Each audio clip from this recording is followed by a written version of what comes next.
Welcome, viewers. You're watching Doof TV, and your host here is Mark 001, and I'm interviewing or speaking with or having an informal chat on our first ever non-podcast, non-video cast, whatever recording of Doof TV, and we are lucky enough to have the presence of Robin Macpherson here with us. And Robin, I'm going to start by saying welcome, mate, and thank you so much for being part of my journey, my experience, and the the the joy that you bring to the whole community, to the whole Doof community is just so it's so awesome, but people don't often realise it because you're sitting in the background quite often. And I know how much you love the music and you love the scene and you love the people, but just ticking away underneath is just incredible. And the first time that I met you was at the mansion when you had the mansion in Elstonwick, and I'm not sure whether you remember, but we had a very deep and meaningful conversation around the kitchen. Okay. And yeah, so you don't remember. No, you have to come up with some of the lines. so what happened was I was able to drop straight in, and there's not many people I can do that with, to drop in straight away at such a deep level of communication and understanding. And so I think we must have been tied up in conversation for maybe an hour about what each other were doing in the scene and what our interests were, and just getting to know each other. And from that moment, I've taken notice of everything that you would take notice of what we're doing in the community. But I'd love for you to have a chat about your journey, about what started your journey with Doof, and why it is that you feel so passionate about the Doof movement. Mm-hmm. Well, the time that you would have seen me at the mansion, and that was a great kitchen for lots of great conversations. And I think I'd like to be able to point out that the mansion was a group project as well. You know, there was Jason and Alex and Alan and a couple of others whose names are going to kick me later on, so I didn't mention them. And that is what I'd like to try and do all the time. And that is really look at how you can create spaces for other people to do what they're really passionate about, which is what I think an organizer or a promoter should be sort of like keeping a bit of an uncanny eye. It's not me saying, hey, come to the festival. It should be, look at these guys. You should be going for them.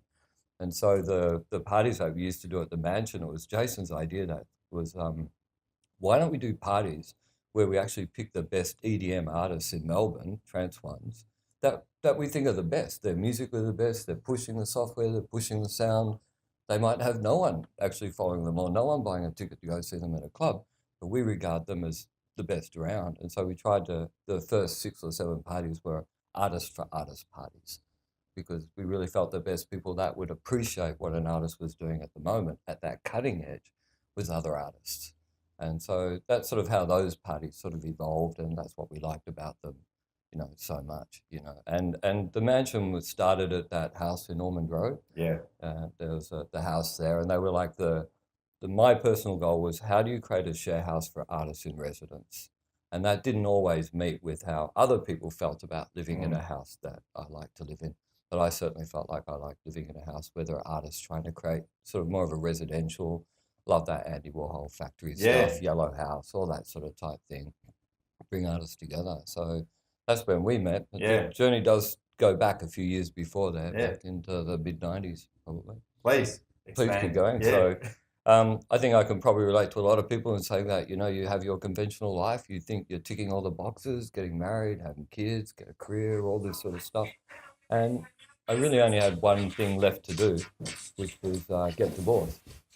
And so this is a good thing. This is why we test, you know, like Yeah. their little phones off sort of thing. And that's you know, actually my phone. That's your just phone. called. What a fuckwit. Hey, no turn one your would have phone known- off. No one would have known it was a phone. Everyone would have thought it was just a panel We should have van just now, gone. plus with the beats cranked. Next time the phone rings, we just boogie. Yeah. So like, little music break. And It's you've a learned your toilet break. first trick. Yeah. Never admit to anything. No, hey, it's all above board here. It's all on the table. Look, there it is. So anyway, sorry, Robin. No I'll problem. fix So, this. you know, that point, and then someone said, why don't you come along to Confest? Yep. And so my first real outdoor was going to a Confest gig. I'd been to many rock concerts at the Bowl and all that sort of stuff. However, when I went to Confest, I just felt like, this is incredible. This is a group of people actually creating a space for other people, you know, and their professionalism, I can't measure. I'm not sure if there's a scale quite created for Confest yet. Yeah. Yet there they were, 1,000 people, 2,000 people making it happen. Importantly, was that in the day when there was doof at Confest? That was the day there was stuff in Confest. Right. Yeah, it was a very exciting time, and if I had not heard the doof at Confest, I'm not so sure the rest would have happened. I'm not sure Rainbow would have happened for me, or Burning Man, or any of the others. It was actually connecting with some music that, to me, had no 4-minute time limit.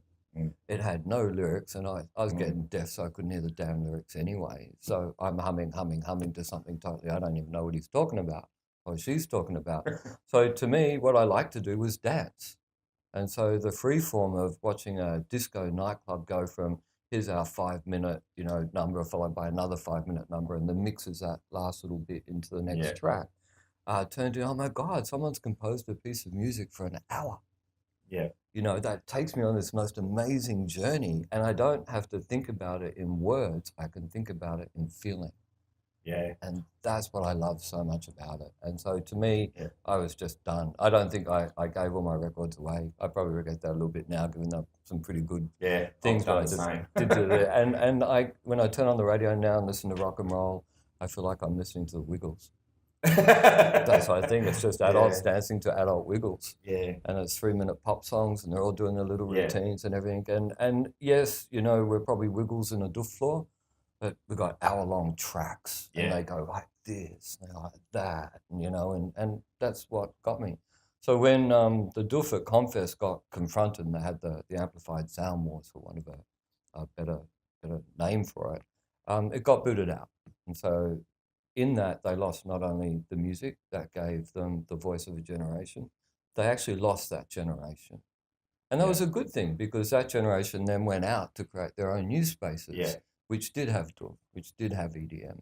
And that was great. They were the beginnings of the Earth Chords and the Rainbows and all that sort of stuff. And that's where I first met Krusty and Richard and all those sort of people. So it was a bad thing to happen for Confest in a way. And it was a great thing to happen for the doof scene. Yeah. It really basically said, well, if you're going to do that, you better go do it somewhere else. So and you've since then kept your feet firmly planted really in both worlds, in both the doof scene and the Confest ideal, and even more to Burning Man. Can I just bring us into Burning Man and your experience and when perhaps you first went there? So I'm guessing that all of these experiences led you to wanting to go to the Mecca to experience Burning Man. Yeah. Well, in a way, I was going across for Apple conferences anyway, from a software point of view. And it was like a couple of weeks later was Burning Man, and the offices weren't that far apart anyway. And at that point, I had left Confest. I left when the Amplified left. I said, I don't know about it. I said, as far as I'm concerned, there is no cultural event that says freedom of expression, that says, but not like that. You know, to me, it went against everything that I thought a freedom of expression event stood for. You know, so to me, that was it. So I left, and left with all the others, and we focused on the events. Now, when I went to America and I saw the Burning Man operation, it just blew my mind. It blew my mind from the point of view of how the event manifests itself.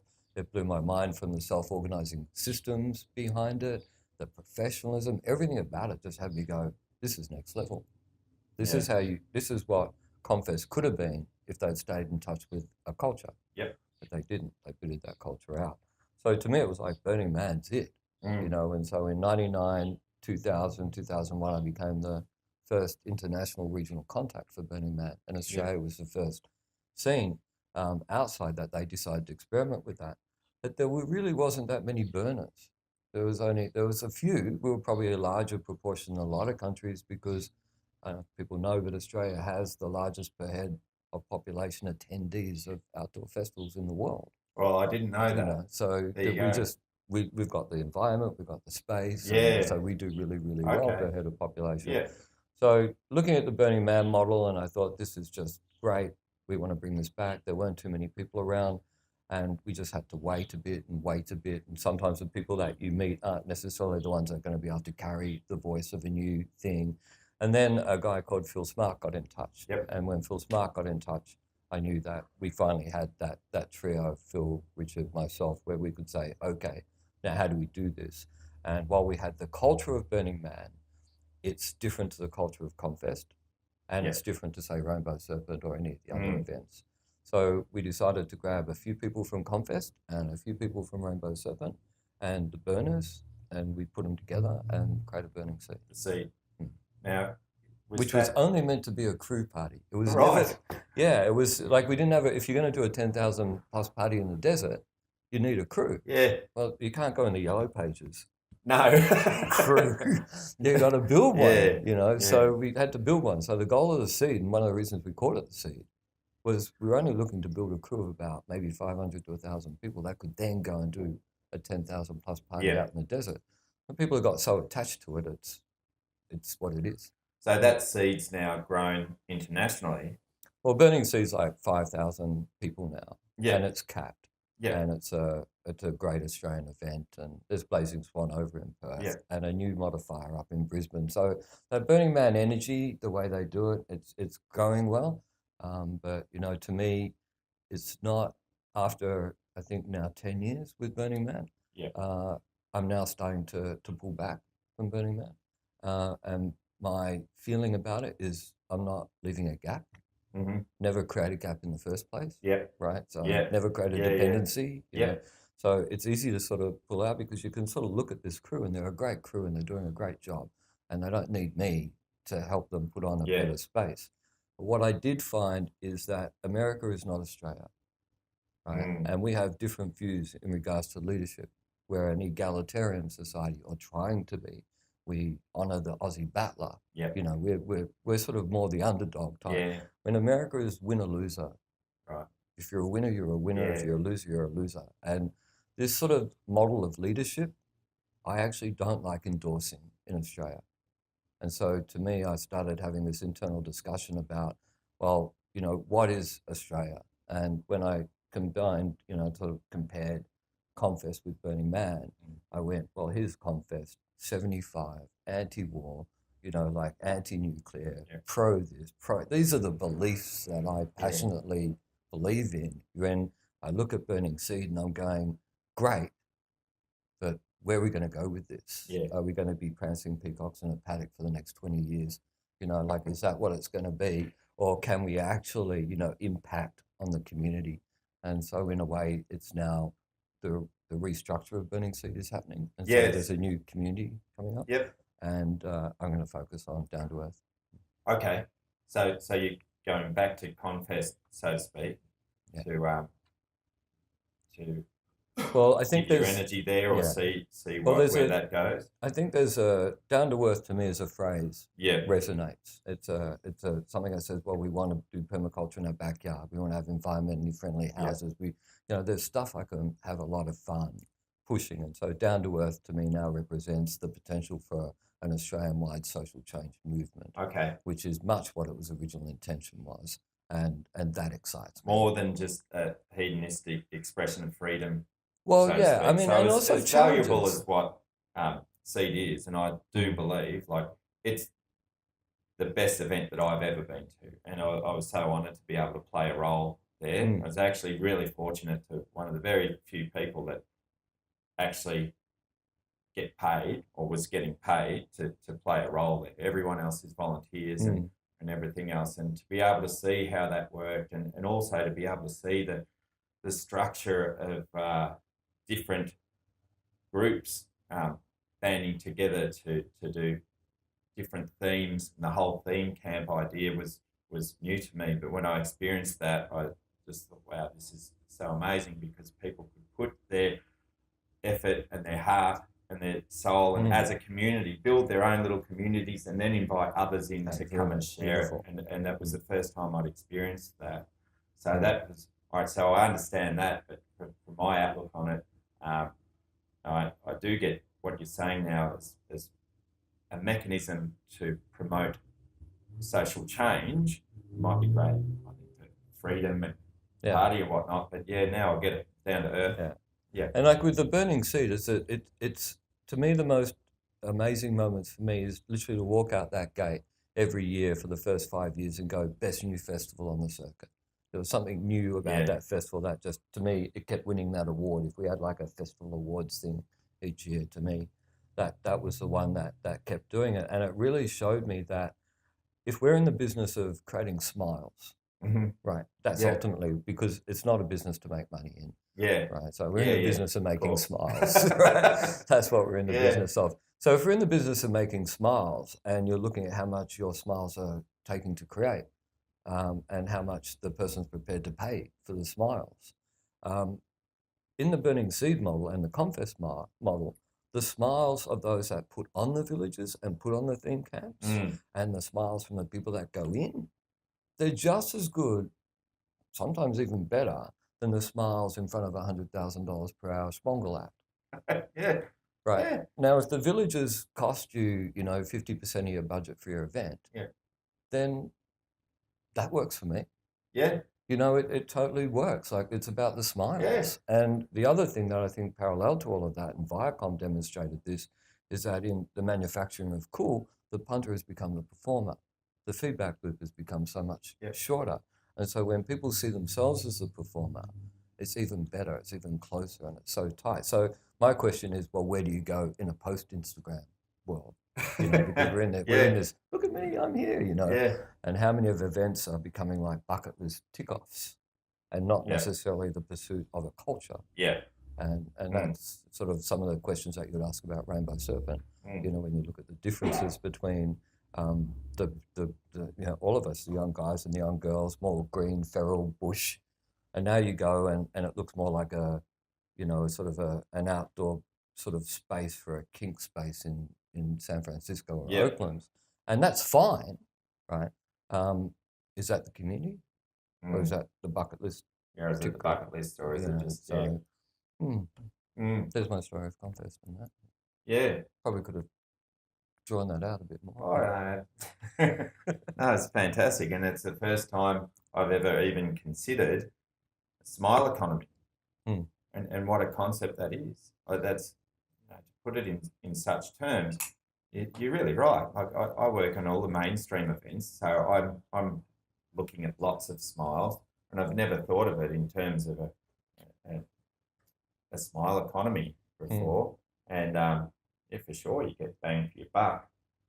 I've got an off-camera thing happening here with some mentions of something, but the issue is, ladies and gentlemen, I need glasses to see. I'm fucking nearly 50 years old and going blind. I just want to know what Robin actually does, because he sounds amazing, but I've got no idea I'll what he actually does. I'll tell you what, come over and take the driver's seat, Steve. Ladies and gentlemen, please welcome your new host, Steve, otherwise known as Toothy. What are we going to call weird, him? TV Chops. You can call me heaps of stuff. Don't call him off Chops. They lulled me in, and now we've got the shock jock. No, Rob. I just want to say, firstly, hi everyone, and however you find yourself today, whatever you find, don't worry, nothing's going to happen to you. Take another breath. So just remember that, because it could be a bad day for someone. I'm loving what you're saying, because I have to say, so many things you said are exactly what I've felt over the years. When I was growing up in Sydney, when they had the first ever rap parties in the docks up there, I went to them. And it was like,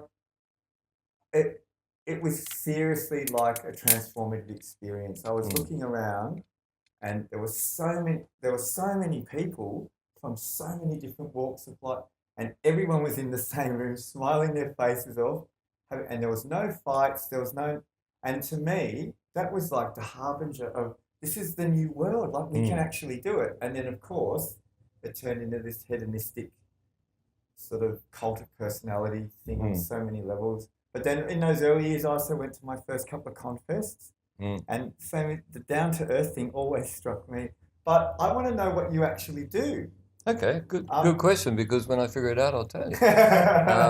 You know. But like, it's obvious you're involved in these things, but like, do you organise stuff or? Look, I am very much a support player. Yeah. You know, so, but I should probably say in regards to the fact that I tend to be behind the scenes more than in front. And Burning Man asks a question on your volunteer form. Do you want to be up on stage or do you want to be behind the stage? And to me, that was like, oh, cool. I so just want to be behind the stage. And I've always had this personal motto, which is it's, you know, never about the man or never the name of a man and never a brick in a building. You know, it's like the act should be all about that, not your name, not the building you're building. I'm quite anti-church, even if it is the Doof Church. You know, like, it's sort of like the idea that someone builds a building to a belief and then puts people's faces around it, to me, has been half the problem with the contemporary world. Yeah. So to me, I've always tended to be behind the scenes and supporting and mentoring because I think I like that. It's a slightly slower pace. I don't have to take on so much of the responsibility. In the festivals themselves, I absolutely love front gate. Okay. For some reason, I love front gate. Yeah. And if there's an element of front gate, I love the night shift of front gate. Yeah. I love the widows that come in at night. I like the fact you can sit around the fire and have a chat to them for a little bit and get to know them and welcome them. And at front gate, there's a whole bunch of tech. And so I like the tech and being able to play with the tech and the internet and the scanners and how is the tech and the algorithms behind the tech making it easier for us to do what we're doing. And I can give you a really good example of that. When I went to my first rock concert, I had to queue in a line around Festival Hall for like 3 hours or 3 days or something. I would take the cash out of my pocket and give cash to someone and then get given a ticket. So this getting a ticket involved cash for one. Yeah. And so many of the doofs are cash at the gate, Yeah. right? Now, it's very intensive, it's very costly, it's high risk, lots of accounting you got to do to make sure the money's fine. And over the years, someone figured out a way to sell tickets online, and King Richard was the first one to sell tickets online for Earthcore. He worked out a system. And suddenly you could see how we don't need to touch the cash. Mm-hmm. We've got a better list of who's coming through the gate. They can get their tickets online. And what we essentially did as an industry is time and cost shift because the punter pays the booking fee generally. Yeah. So we've shifted the time and the cost of the transaction to get into the event, literally all the way across to the punter, to the patron. And that's where we've helped keep prices down a little bit because the technology is allowing us to do things that would have taken 50 people and lots of, you know, books and papers and spreadsheets and stuff like that. And I think there's a long way to go in that area. I think there's more that we can learn from technology that helps people that want to organize their own spaces to do it relatively effectively and efficiently. I was just thinking too, for want of a better word, the Burning Man model, or we could even just say, a human-driven society. Like I personally, I've found when I was a kid, when politicians used to give speeches, they always talked about our society. Now they talk about our economy. An economy doesn't require people, unfortunately, but a society does. And what I was just thinking when you were talking before, the whole concept of volunteerism, because there's so many levels to that. And there's an amazing study that an Indian guy did on how hard people work and how conscious they are and how much they get paid. I've seen that. And people work so much harder when you don't pay them because they're doing something because they want to do it. And it's like the more the pay rate goes up, the less engaged in their work in the outcome. Absolutely. Another way he would say that would be, you know, people don't get paid to learn the guitar. Yeah. They love learning the guitar, Yeah. and they'll spend and pick it up and do it for hours a day. Yeah. Why? Yeah. Because in incremental periods of time, they can see and hear themselves getting better. Yeah. And they love that sense of self-improvement. They love that sense of self-expression. And they'll do that for the rest of their life for free. Yeah. Right? Because it's so much Yeah. personal joy. When if you start saying, hey, you're really good, your name's Don McLean, and now you've got American Pie, and he's got to sing American Pie 3 times a day. And, you know, it's like, do I really? And if I do one note out, they're all going to go, I did a shit version, you know, and I can't do my version, you know, I've got to sing the same dang song, lyric by lyric, line by, like, you know, and that's being paid to do it. And that's a different set of pressures, and you sort of nearly want to get paid to do it. So and look, what my point actually was, when we were talking about the technology, the movement of the whole cash transaction away from the front gate, because that's how I'm hearing it. Like, yeah, totally. What I realized is that is such a great enabler for a non-cash based small weekend society. So you can get volunteers in that don't have skills. You don't need to security check people. If you take that cash element out of it, like you said, there's that risk, there's all that pressure, there's all that actually black and white stuff you have to do to keep the paper trail going. And if you take that away, then anyone who wants to come and do stuff, you can find stuff for them to do. And I think it's great, because I was talking to Mark about it the other day, just that there's lots of talk in our world about empowering people and stuff like that, but often we don't actually then think what the next step is. Well, you know, do I know what I need to be empowered, let alone how am I going to work out a system to empower others? Well, I tend to look at it that when we buy a ticket to a festival, say like Earth Core or even Rainbow Serpent or any of these, you know, major, like the ones that were just down in the park, people are buying a ticket for a ride that's been already pretty well defined. This is what it's going to look like. You know the list of artists before you get there. They better do that favorite track I like, or it was a shit set. You know, like they've already got their experience worked out. And so they've paid their money, and now they're making sure at the end of it that their experience matched the amount of money that they paid to make a decision of whether they're going to go next year. And when you take like a Burning Seed or a Confest model, no one knows the experience. No one really knows what's going to happen. The spaces are created by a group of people you're not organizing. And there's a sub thing in here, which is a bit like, if I'm a promoter and I've got X budget and I want to set up a space, I've got, you know, just say $100, I'm going to get like 2 lights, 3 things, and I can't do any more because the budget says this is it, and we still need to make a return on the investment and cover the risk. When if you hand over the construction of space to people, they do their spaces at a level of intricacy that no commercial promoter could ever do. When you look at some of those villages and some of those theme camps, you just go, wow, that's incredible. No commercial promoter could actually do it, you know? And so the people that are creating these spaces are actually amping up the level of quality in these spaces. No one knows what it's going to be. So when they get there, they've got a price point. Yes, there's an experience, but they've got really nothing to match it. They're just going to go, it was the greatest festival I ever went to. There are 20 different things I never thought I was going to see. And you know that classic thing, how was your weekend? What'd you do? It was great. I don't know. It was just amazing. But, you know, it's like what you're talking about is exactly what my instinct was in those first parties. My instinct was, this has got the ability to, because my background's in theatre and music performance, stuff like that, and I saw this situation that not only engaged amazing amounts of people in a really joyful situation, but it threatened to completely deconstruct that whole audience, performer, participant, worker, that those lines, for me, it was like, this is the future. We can blur all these lines.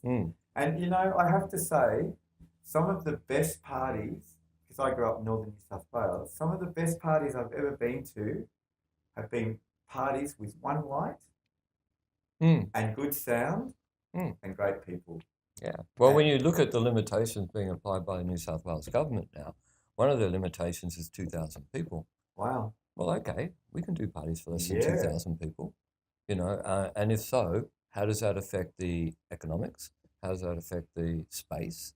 And maybe that just is the beginning of something new again. And that's the question I'm asking a lot now. If we've gone as far as we can on this particular trajectory, you know, you don't know when your summer of EDM was, you know, but we'll look back and go, that was the summer of trance or something like that. And then it's like, well, okay, well, in the next 8 years, what's the next peak going to be and what's that going to be looking like? And I think that's where we're luckily sitting at the moment. I mean, it's hard to do large festivals now, and it's getting easier to do Confesty burning seed things.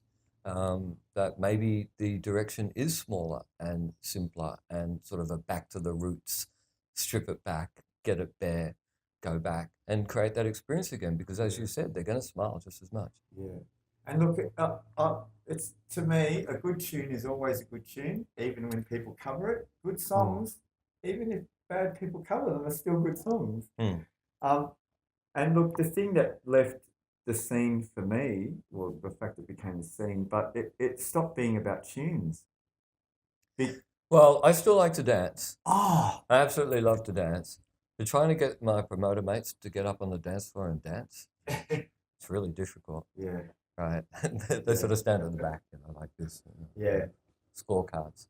Yeah. You know, like, but yeah, I think sometimes, you know, like sometimes I think that, including myself, we organise because we can't sing, we can't play a guitar, we can't mix for shit, you know, we can't build a stage, you know, there's all these reasons why we're doing the stuff that we're doing. But to me, as long as we create good containers for people to play and do stuff, then it's all good. And look, I think, I was thinking about, I think he was an Israeli philosopher, but Benek Spinoza, I think his name was. He was a dude before, he talked about anarchism or anarchist thought before it was a thing, really. And he was such a brilliant man. He's like, well, anarchism has to have something come before it in order for it to exist. Right. So he was like, he's a couple of moves ahead of the game. But what you're talking about, it keeps coming back to me. It's like one of the things on a global level at the moment is we have, you know, there's 100,000 people in Australia becoming homeless every year. People with 2 incomes can hardly stay above the poverty line. To me, that means there's a whole bunch of things that are broken, or a whole bunch of systems or organisations that aren't delivering what they're designed to deliver. And the big sticking point for people, even in just a conversation, we have this reaction, this sort of bred reaction that if someone puts forward that they've observed a problem, the next thing you hear is, well, what are we going to do about it? And it's like, I think it's really important that we remember you can know that things aren't right without necessarily knowing what the answer is. But one of the things that comes up in my conversations with people a lot is you get people to admit, okay, actually, yeah, most things are broken or not working properly, but everyone wants to know what the other model is. What's the, that's all people want to know. Because I think on the whole, if you present people with a workable model, most people will engage in it, at least to give it a go. Well, a portion will. And I agree with you. What is that next model? And I think what we're talking about on a bigger scale is when we, you know, even a simple thing like moving that point of payment away from the front gate, that's the beginning of a new model. And that's where I was saying before about the question of how do we empower people? Well, first of all, creating safe spaces that allow them to come. Yeah. Right. And so when you create temporary autonomous zones, like, you know, an event, some are totally family friendly and some aren't. Yeah. And some have specific other reasons for being. So if you're looking for something that's about social change, to me, it needs to look a little bit different and needs to be relatively appealing to your everyday person living in middle class Australia. You know, that you can be a little bit extreme, either end of the spectrum, because that helps move the middle to a little bit more, one way or the other. But ultimately, we have to appeal to that group in the middle because they're the ones that go and vote. They're the ones with the mortgages and the houses. So it can't look too confronting. It can't look too risky. And it needs to be, to a certain extent, family friendly. Even if you don't have kids, you want to live in a family friendly world. You don't want to live in a world that's hostile to children. So, you want family friendly. So, the bit that I see, and this is one of the reasons why I'm always very excited about Confest and where it can go, and particularly Down to Earth, is that in that experience, you have something that's very different, which is, I didn't buy that, I made it. And I think the making of it is the cut through for a lot of people today. They go out to the supermarket, they buy something, they wear it, they eat it, they consume it, whatever it is, and then they go buy something else. The ability to construct a space, to make an experience, is nearly the DIY model returning. And it's saying, it's nearly more fun to make my model airplane than it is to just go and buy one. Yeah. And I think that when people have that experience of being able to create something at a festival or at a space, they go back home empowered, knowing that they can do something, they can make something. They may have learned a bit about plumbing they didn't know, or just develop the confidence to be able to, chop some wood or something like that, which a lot of urban people, don't know how to do.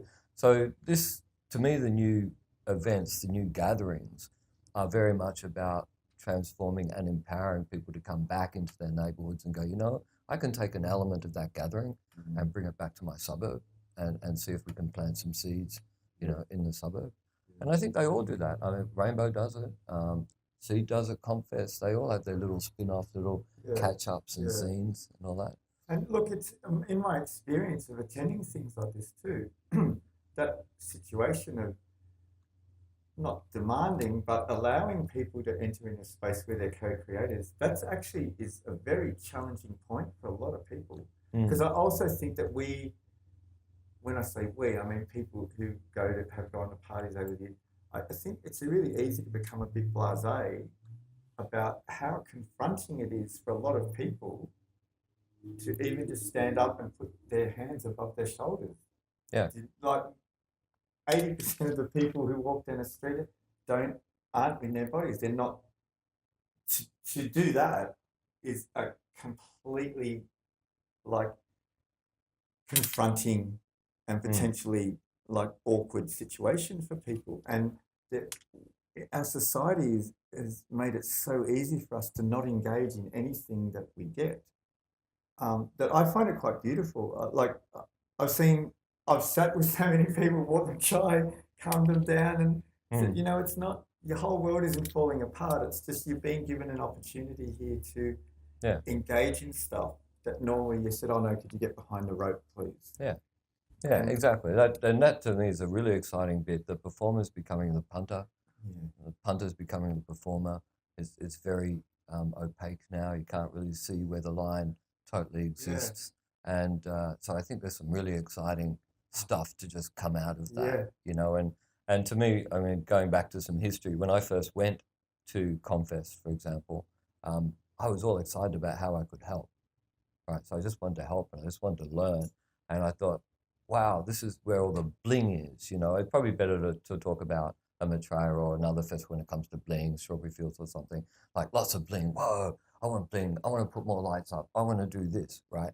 And when you put your hand up and say, I want to volunteer or help be part of the crew, I want to put more lights up, you find out that there are processes. You can't actually just go and put a light up.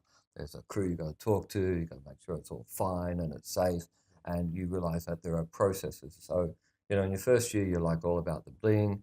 Then 2 to 5 years, it starts to become about processes. How do you manage processes in a space that enable the bling? And you're actually taking one step apart, going back from the bling.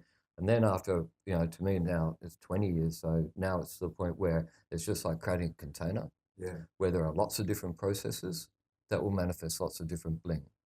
And even those processes can be at odds with each other, and there can be conflict and there can be hostility. The fact is, that's how you determine good process. That's just the natural part in there.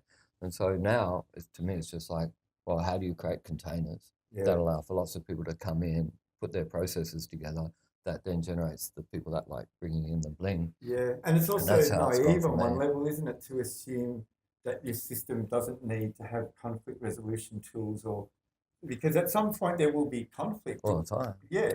And so I was thinking about it. It's like a relationship. It's not, you know, I want to find someone I'm not going to ever have conflict with. It's like you need to find someone who has similar tools or ways of you exploring where the conflict is and how to deal with it. And we're very tribal, like the Doof tribe, you know, like even the festivals within, say, the genre of, say, Doof, each of those little Maitreya's and Strawberry Fields and all them, they regard themselves as like a tribe. And like, you know, a number of people that go, you know, I can't believe I'm back at Rainbow. Like literally the day I left, I've just been thinking about nothing but coming back. They really solidly and quite rightly identify it with a tribe. Now you can imagine how it might feel being a member of a tribe where someone pushes you out because they didn't like your behavior and, you know, says you're no longer part of our family or something like that. Now, sometimes there's really good reasons, and that's an extreme. But in between the extreme and no arguments, there's a whole range of different hostilities. And I think it's more emotional in a way in our scene, these sort of hostilities and conflicts and stuff like that, because these are families, these are tribes. It's not just like a business where you go, right, cross that shareholder off or something like that. And so we do have different things to work through in, say, Rainbow, Strawberry, Maitreya, Confest, Burning Seed, which would be totally different to the sort of things from a Live Nation gig, which is just touring around the world using different tour companies in different parts. They're probably not going to see each other again for another year until the gig comes around again.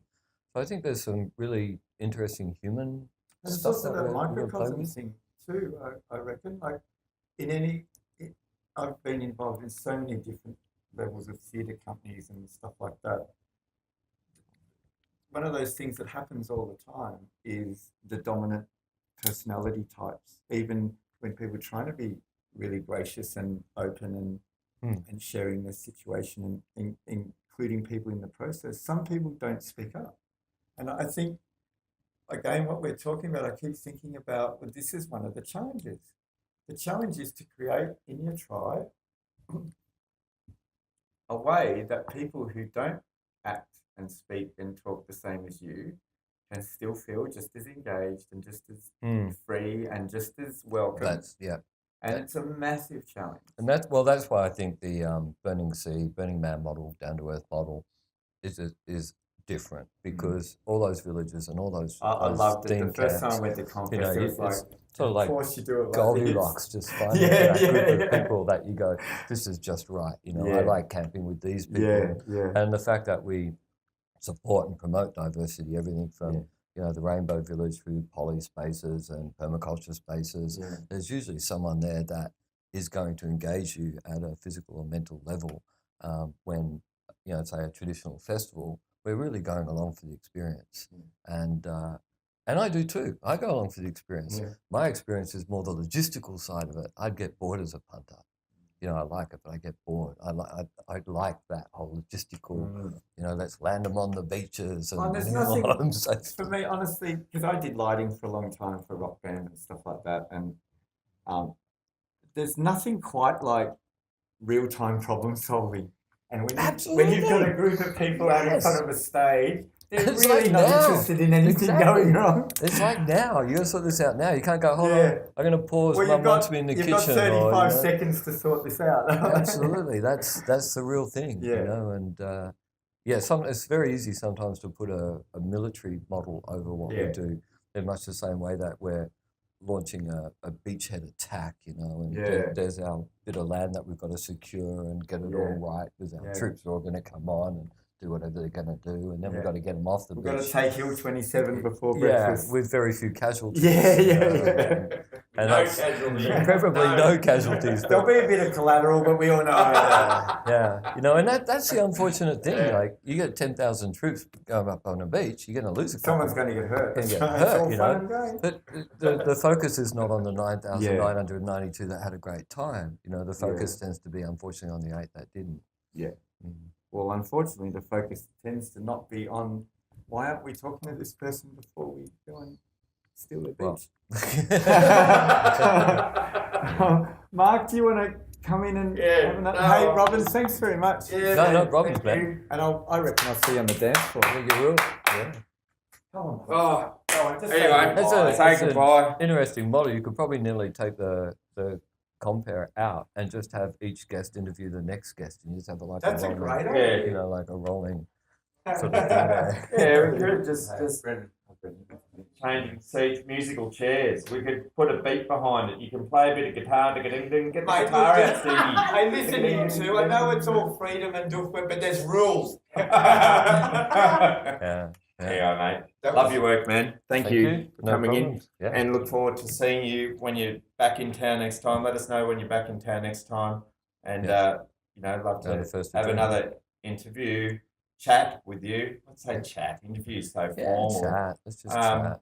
But we'll be running live next time. And good luck with all of this. This is great. I mean, this is something Yeah. that creates good content and captures little bits of history, and people can look back and they can look forward. Hopefully we can inspire people to go, hey, yeah, now I can go do that. So that'd be cool.